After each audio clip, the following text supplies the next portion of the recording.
Assalamualaikum warahmatullahi wabarakatuh. Halo, perkenalkan nama saya Hana Nursyifa Fadilah dari kelas 5B Kurmatif. Di video kali ini saya akan menjelaskan mengenai mata kuliah English Curriculum and Material Development. Sebelum memasuki ke pembahasannya, saya akan menjelaskan sedikit mengenai arti kurikulum. Kurikulum secara etimologi berasal dari bahasa Yunani yaitu kurikular, yang berarti suatu jarak yang harus ditempuh oleh seorang pelari. Dengan demikian, dalam arti sempit, kurikulum dapat diartikan dengan sejumlah mata pelajaran yang harus dipelajari oleh peserta didik dalam jangka waktu tertentu. Langsung saja memasuki ke pembahasannya. Yang pertama yaitu dasar-dasar pengembangan kurikulum. Dasar-dasar pengembangan kurikulum ada 4. Yang pertama, kurikulum disusun untuk mewujudkan sistem pendidikan nasional pada semua jenjang pendidikan dan dikembangkan dengan pendekatan kemampuan. Yang kedua, kurikulum harus sesuai dengan ciri khas satuan pendidikan. Yang ketiga, untuk setiap jenis dan jenjang pendidikan, kurikulum harus dikembangkan atas dasar standar nasional pendidikan dengan memperhatikan tuntutan pembangunan daerah dan nasional pendidikan. Yang terakhir, kurikulum pada semua jenjang harus mencakup aspek spiritual keagamaan, intelektualitas, konsep otak diri, keterampilan belajar, kewirausahaan, keterampilan hidup, dan lain-lainnya. Selanjutnya yaitu faktor-faktor pengembangan kurikulum. Faktor-faktor pengembangan kurikulum ada 7. Yang pertama yaitu filsafat dan tujuan pendidikan nasional, sosial budaya, pengembangan peserta didik, keadaan lingkungan, kebutuhan pembangunan, perkembangan iptek, dan yang terakhir landasan manajemen. Selanjutnya yaitu hambatan-hambatan dalam pengembangan kurikulum. Contoh hambatannya yaitu hambatan terletak pada guru, misalnya guru kurang berpartisipasi dalam pengembangan kurikulum.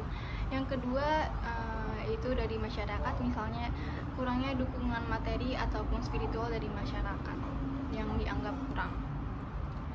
Selanjutnya yaitu pengembangan komponen-komponen kurikulum. Pendekatan kultural dan pandangan child center. Jika pendekatan ini dikaji lebih lanjut, maka akan kita temukan karakteristik sebagai berikut. Yang pertama, mengakui bahwa manusia itu adalah suatu yang utuh, suatu keseluruhan yang memiliki potensi yang luas dan lengkap. Yang kedua, mengakui kualitas manusia baik secara material maupun secara spiritual yang mampu bekerja dan menghadapi tuntutan-tuntutan sosial sekitarnya. Yang ketiga, sanggup mengadakan perubahan-perubahan sehingga tercapai keadaan yang lebih baik. Yang keempat, manusia yang seimbang baik secara pribadi, hubungan dengan masyarakat dan alam, dan bangsa-bangsa lain serta dengan Tuhan. Yang kelima, menjunjung tinggi martabat manusia sebagai makhluk Tuhan. Selanjutnya yaitu pendekatan kultural dan activity kurikulum. Pendekatan kultural berpijak pada pandangan bahwa pendidikan adalah bagian dari kebudayaan, sedangkan activity kurikulum lebih menitik beratkan pada situasi dan kondisi masa sekarang, realita yang ada dan yang aktual. Yang kedua, pendekatan kultural cenderung menyetujui konsep belajar seumur hidup, sedangkan activity kurikulum belajar adalah transaksi aktif melalui pengalaman langsung.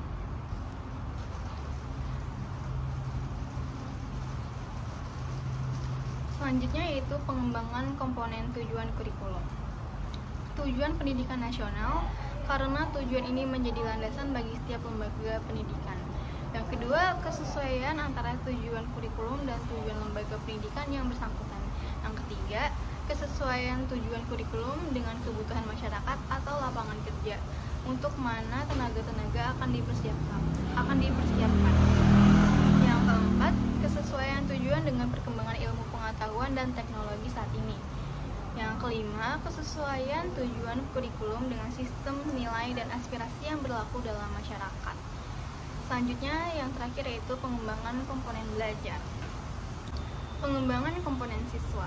Pengakuan pendidik terhadap anak sebagai individu yang sedang berkembang, yang memiliki potensi untuk berkembang yang berbeda satu sama lainnya secara individual, yang mampu bereaksi dan berinteraksi, yang mampu menerima, kreatif, dan berusaha menemukan sendiri semuanya menjadi bahan pertimbangan dalam menyusun kurikulum. Pengembangan komponen masyarakat.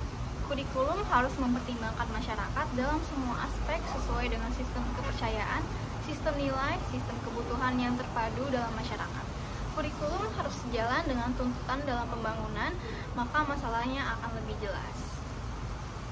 Selanjutnya yaitu perkembangan komponen organisasi materi kurikulum. Penentuan materi didasarkan pada tersedianya buku atau diklat pelajaran tertentu.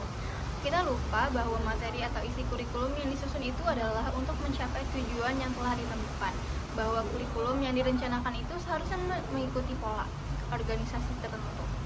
Bentuk organisasi kurikulum yang akan dipergunakan juga hendaknya memperhatikan beberapa faktor, yakni urutan bahan pelajaran, ruang lingkup, dan penempatan bahan pelajaran. Selanjutnya yaitu prinsip-prinsip perencanaan kurikulum. Ada 5 prinsip. Yang pertama yaitu perencanaan kurikulum berkenaan dengan pengalaman-pengalaman para siswa.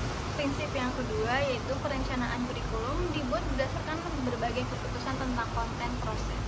Prinsip yang ketiga, perencanaan kurikulum mengandung keputusan-keputusan tentang berbagai isu dan aspek. Prinsip yang keempat, perencanaan kurikulum melibatkan banyak kelompok. Dan yang terakhir, atau prinsip yang kelima, perencanaan kurikulum didasarkan pada tingkatan atau level.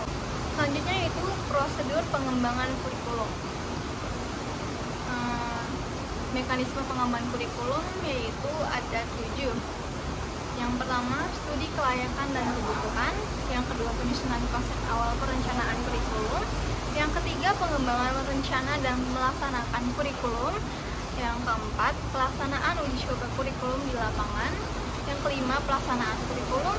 Yang keenam, pelaksanaan penilaian dan pemantauan. Dan yang terakhir atau yang ketujuh, pelaksanaan perbaikan dan penyesuaian. Kerangka pembangunan kurikulum ada 8, yaitu asumsi, tujuan pengembangan kurikulum, penilaian kebutuhan, konten kurikulum, sumber materi kurikulum, implementasi kurikulum, evaluasi kurikulum, dan keadaan di masa mendatang. Baik, sekarang kita akan memasuki pembahasan yang kedua, yaitu memahami proses pengembangan kurikulum. Dalam memahami pengembangan proses kurikulum ini terdapat 2, yaitu need analysis dan planning goals and learning outcomes. Apa sih need analysis itu? Need analysis atau kebutuhan analisis yaitu merupakan suatu prosedur yang digunakan untuk mengumpulkan informasi tentang kebutuhan peserta didik. Ini adalah fase yang berbeda dan perlu dalam merencanakan program pendidikan. Aspek ini diperkenalkan ke dalam pengajaran bahasa melalui gerakan ESP pada tahun 1960-an. Selanjutnya yaitu tujuan analisis. Tujuan analisis ada 6, yaitu yang pertama, untuk mengetahui keterampilan bahasa apa yang dibutuhkan seorang learner untuk melakukan peran tertentu. Yang kedua, untuk membantu menentukan apakah kursus yang ada cukup untuk memenuhi kebutuhan calon siswa. Yang ketiga, untuk menentukan siswa mana dari suatu kelompok yang paling membutuhkan pelatihan dalam keterampilan bahasa tertentu. Yang keempat, untuk mengidentifikasi perubahan arah yang dirasakan penting oleh orang-orang dalam kelompok referensi. Yang kelima, untuk mengidentifikasi kesenjangan antara apa yang siswa dapat lakukan dan apa yang mereka butuhkan untuk dapat melakukannya. Yang terakhir, untuk mengumpulkan informasi tentang masalah tertentu yang dialami peserta didik. Istilah analisis ini kadang-kadang digunakan untuk merujuk keinginan, tuntutan, harapan, motivasi, kekurangan, kendala, dan persyaratan. Hal ini sering digambarkan dalam istilah kekurangan linguistik sebagai perbedaan antara apa yang dapat dilakukan pelajar saat ini dalam suatu bahasa dan apa yang seharusnya dapat mereka lakukan. The users of need analysis. Analisis kebutuhan dapat dilakukan untuk berbagai penggunaan yang berbeda. Menentukan audiens yang mungkin merupakan langkah pertama yang penting dalam merencanakan analisis kebutuhan untuk memastikan bahwa informasi yang mereka butuhkan diperoleh dan dianalisis kebutuhan akan memiliki dampak yang dirancang untuk dimiliki.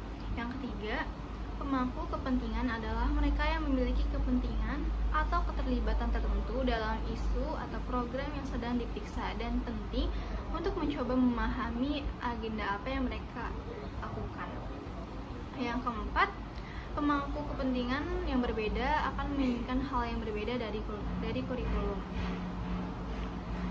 In conducting a need analysis to help revise the secondary school English curriculum in a country. The first, curriculum officers in the Ministry of Education. The second, teachers. The third, learners. The fourth, writers. The fifth, testing personnel. And the last is staff of tertiary institution. The target population. Dalam analisis kebutuhan mengacu pada orang-orang tentang siapa informasi akan dikumpulkan. Biasanya ini akan menjadi pembelajar bahasa atau pembelajar bahasa potensial tergantung pada apakah mereka dapat memberikan informasi yang berguna dalam memenuhi tujuan analisis kebutuhan. For example, conducting a need analysis to determine the focus of an English program in public secondary school in an EFL context, the targets might include policymaker, the second Ministry of Education official, the third teachers, the fourth students, the fifth academics, employers, parents, academic specialists, community agencies. Dalam setiap kelompok sasaran, subkategori responden mungkin diperlukan untuk memberikan perspektif yang berbeda tentang kebutuhan. Dalam menentukan populasi sasaran, masalah penting adalah pengambilan sampel.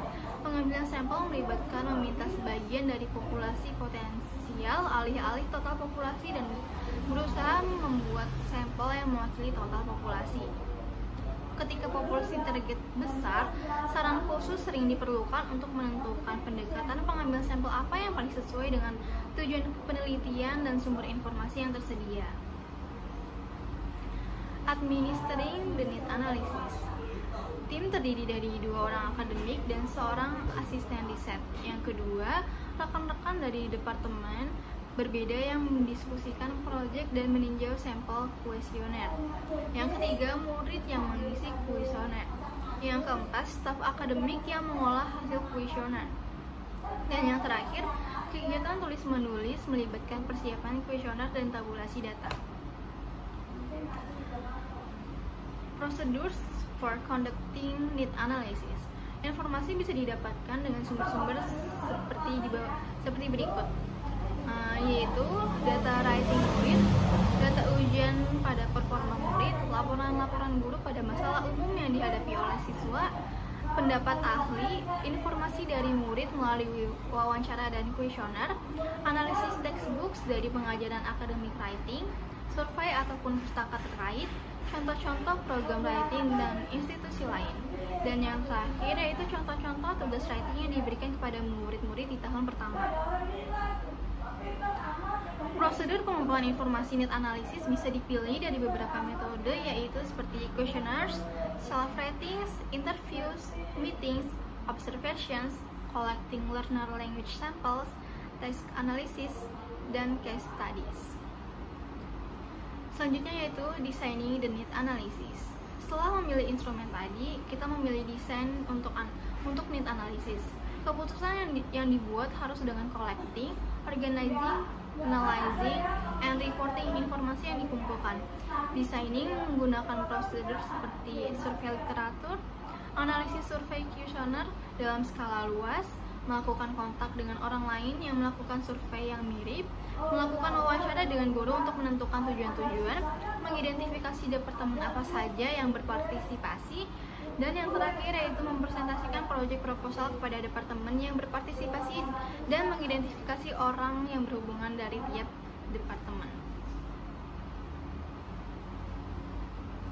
Dalam skala kecil, analisis seperti itu dapat dilakukan dengan guru menilai atau mengevaluasi analisis kebutuhan murid pada grup murid baru pada program bahasa. Need analysis prosedur dapat terdiri dari kuesioner awal, diikuti dengan individual atau grup interview, bertemu dengan murid-murid atau meetings, bertemu dengan guru lain atau meetings, observasi terhadap kelas yang sedang berlangsung, dan yang terakhir yaitu tes atau ujian atau evaluasi. Making use of the information obtained. Hasil yang dapat dari analisis kebutuhan ini terdiri dari informasi yang diambil dari beberapa sumber berbeda dan diringkas dalam bentuk daftar-daftar peringkat dari jenis-jenis yang berbeda.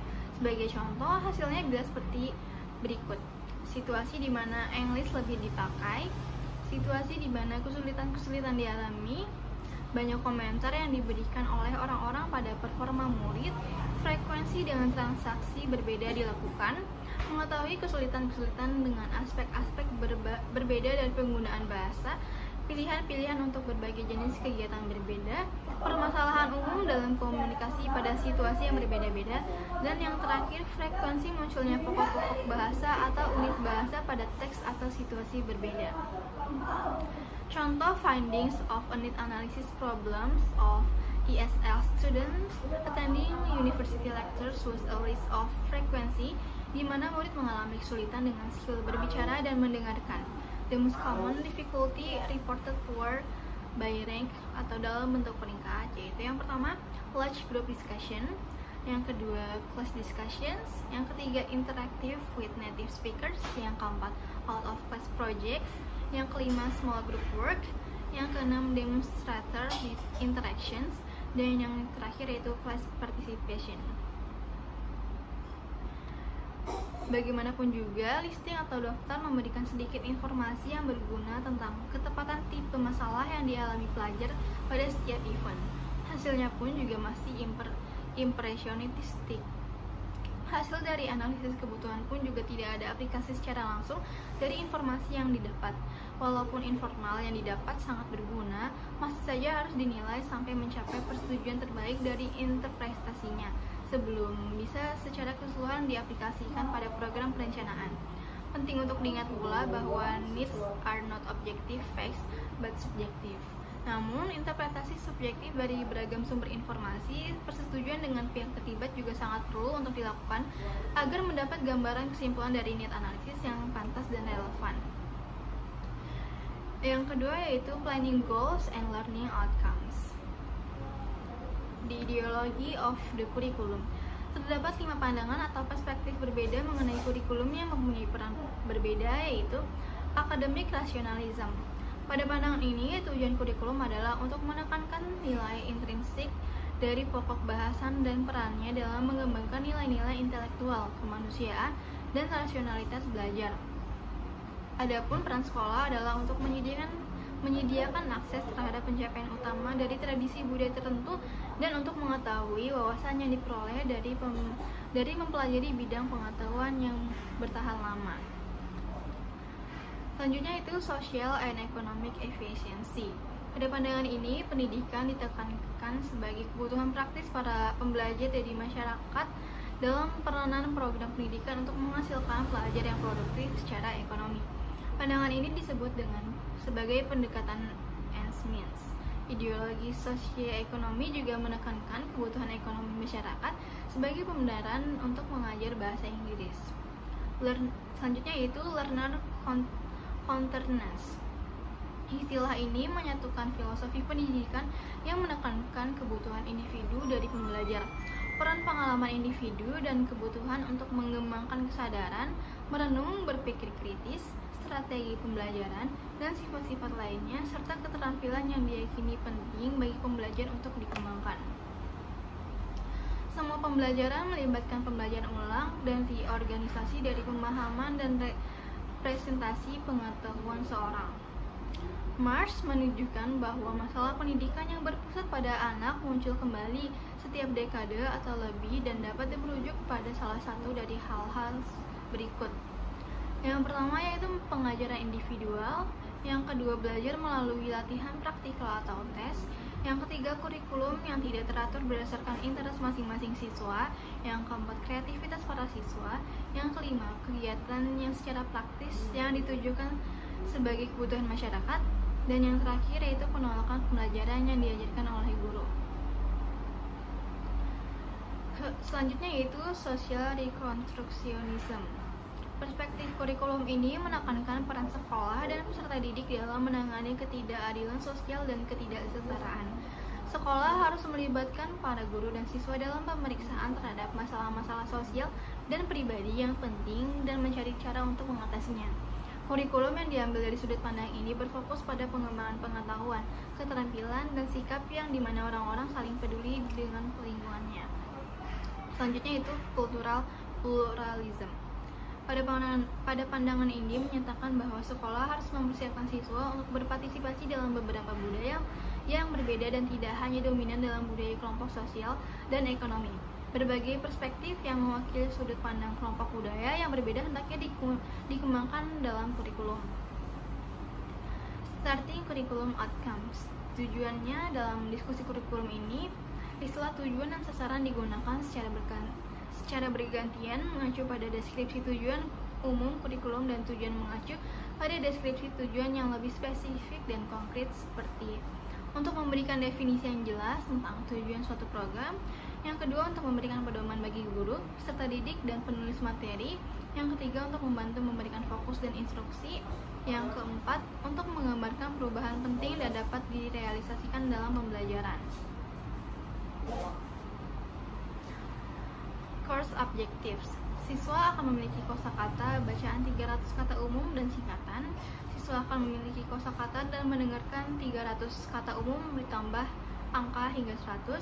Yang ketiga, siswa dapat memahami pemberitahuan, rambu, dan menu yang ditulis secara sederhana. Yang keempat, siswa dapat memahami pertanyaan sederhana, pernyataan, salam, dan arahan. Yang kelima, siswa bisa mendapatkan inti dari percakapan sederhana dalam bahasa Inggris lisan. Yang keenam, siswa dapat memilih fase unfamiliar dari conversations dan mengulanginya untuk klarifikasi. Dan yang terakhir, siswa dapat menggunakan dalam pidato 200 kata umum ditambah angka hingga 100 untuk waktu, kuantitas, dan harga. Kompetensi based program outcomes. Alternatif penggunaan tujuan dan perencanaan program adalah untuk menggambarkan hasil belajar dari segi kompetensi, pendekatan terkait kompetensi based language teaching atau CWLT secara tradisional dalam pengajaran bahasa. Para perencana sebagian besar berfokus pada isi pengajaran, seperti yang tercermin dalam perhatian terhadap berbagai jenis silabus, atau pada proses pengajaran, sebagaimana tercermin dalam perhatian terhadap berbagai jenis metode pengajaran. Kritik terhadap pendekatan ini berpendapat bahwa perhatian dengan konten atau proses ini berfokus pada sarana belajar daripada tujuannya. CBLT menggeser fokus ke tujuan pembelajaran daripada sarana. Sebagai pendekatan pendidikan dan pelatihan umum, CBLT berupaya meningkatkan akuntabilitas dalam pengajaran melalui menghubungkan instruksi dengan hasil yang terukur dan standar kinerja.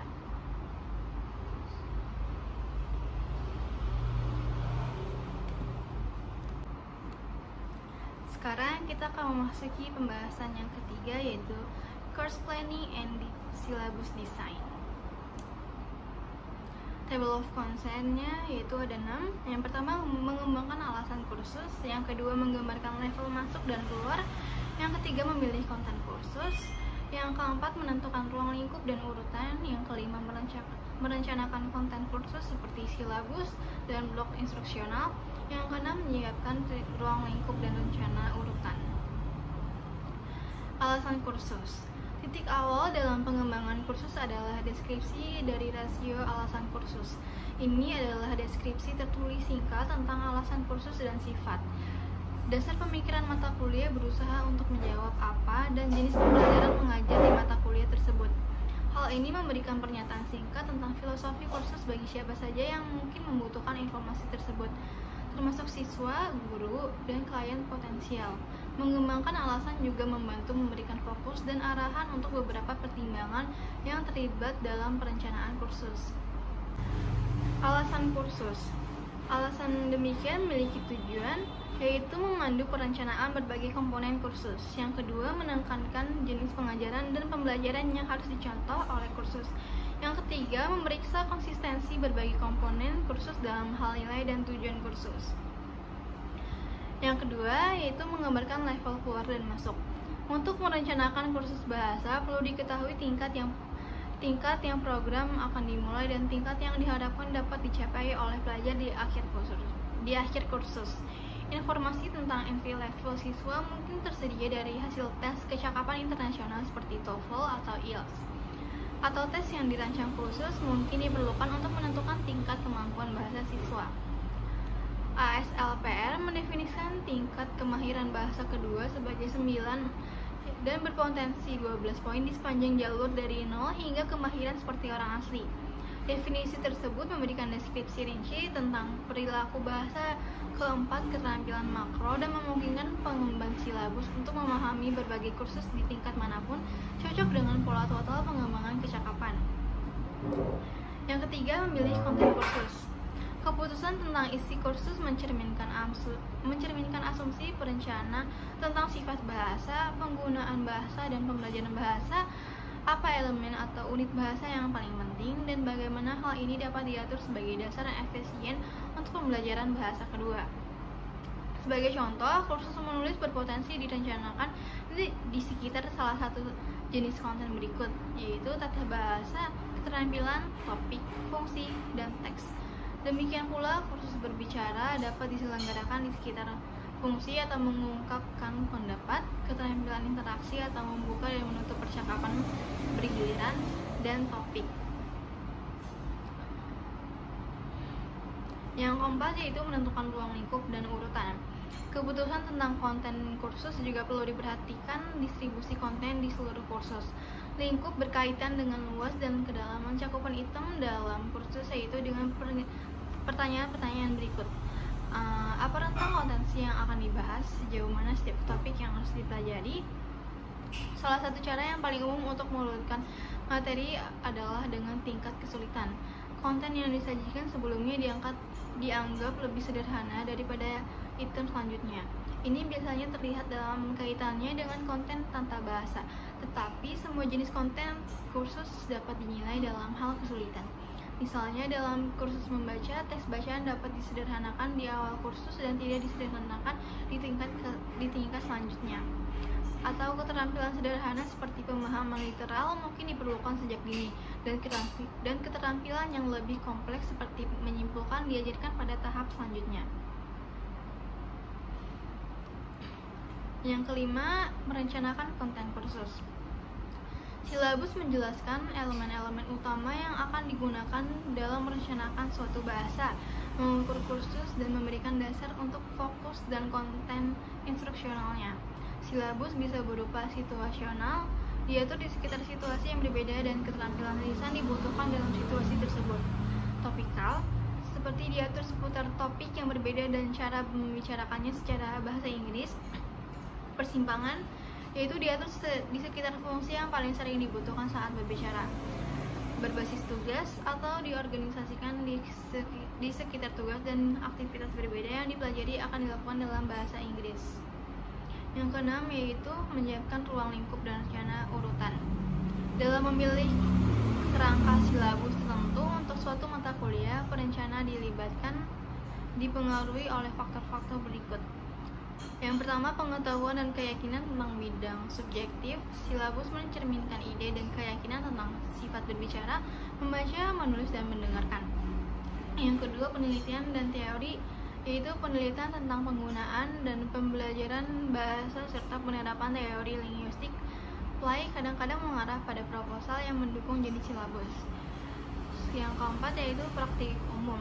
Profesi guru bahasa telah membangun pertimbangan pengalaman praktis dalam mengembangkan program bahasa, dan ini 10 berfungsi sebagai dasar untuk berbagai jenis silabus. Macam-macam kerangka kerja silabus. Macam-macam kerangka kerja silabus ada 10. Yang pertama, grammatical or structural silabus. Yang kedua, lexical silabus. Ketiga, functional silabus. Keempat, situational silabus.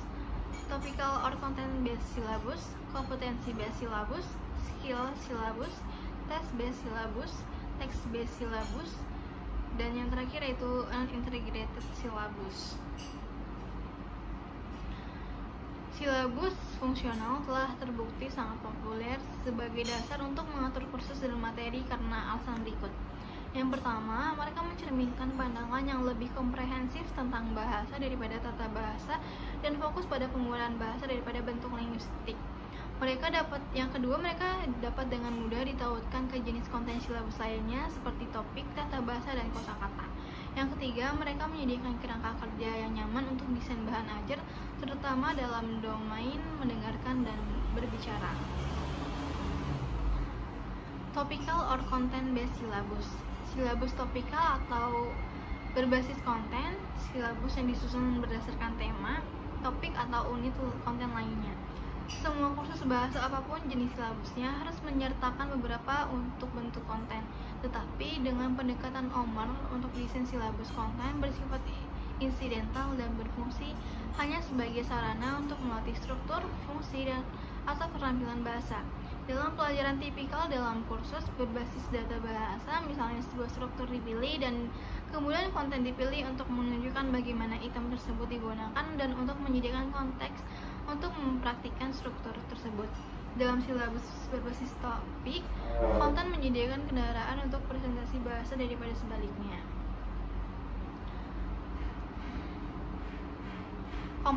Selanjutnya itu kompetensi based silabus. Berdasarkan spesifikasi kompetensi peserta didik diharapkan untuk menguasai dalam kaitannya dengan situasi dan kegiatan tertentu. Kompetensi adalah deskripsi keterampilan penting, pengetahuan, dan sikap yang diperlukan untuk kinerja yang efektif dari tugas dan kegiatan tertentu. Misalnya, kurikulum keterampilan kerja disusun menurut topik dan kompetensi. Selanjutnya itu skill silabus. Silabus yang disusun berdasarkan berbagai kemampuan dasar yang terlibat dalam penggunaan bahasa untuk tujuan seperti membaca, menulis, mendengarkan, atau berbicara. Mendekati bahasa melalui keterampilan didasarkan pada keyakinan bahwa mempelajari aktivitas yang kompleks seperti mendengarkan kuliah melibatkan penguasaan sejumlah keterampilan individu atau keterampilan mikro yang bersama-sama membentuk kegiatan. Selanjutnya itu task-based syllabus. Silabus yang diatur seputar tugas-tugas yang akan diselesaikan siswa dalam bahasa target. Tugas adalah suatu kegiatan atau tujuan yang dilakukan dengan menggunakan bahasa seperti menemukan solusi dari teka-teki, membaca peta dan memberikan arahan, atau membaca seperangkat instruksi dan merakit mainan. Sebuah silabus berbasis tugas bagaimanapun adalah salah satu yang didasarkan pada tugas-tugas yang telah dirancang khusus untuk memfasilitasi pembelajaran bahasa kedua dan satu di mana tugas atau kegiatan adalah unit dasar desain silabus. Dua jenis tugas adalah diusulkan sebagai dasar untuk desain silabus, tugas pedagogis dan tugas dunia nyata. Tugas pedagogis didasarkan pada teori SLA dan dirancang untuk memicu proses dan strategi pembelajaran bahasa kedua. Kelebihan text-based syllabus: mengajarkan secara eksplisit tentang struktur dan fitur gramatikal teks lisan dan tulisan, menghubungkan teks lisan dan tulisan dengan konteks sosial dan budaya penggunaannya, memungkinkan untuk desain unit kerja yang berfokus pada pengembangan keterampilan dalam kaitannya dengan keseluruhan teks. Mungkin cukup sekian materi yang saya sampaikan mengenai English Curriculum and Material Development. Kurang lebihnya mohon maaf. Wassalamualaikum warahmatullahi wabarakatuh.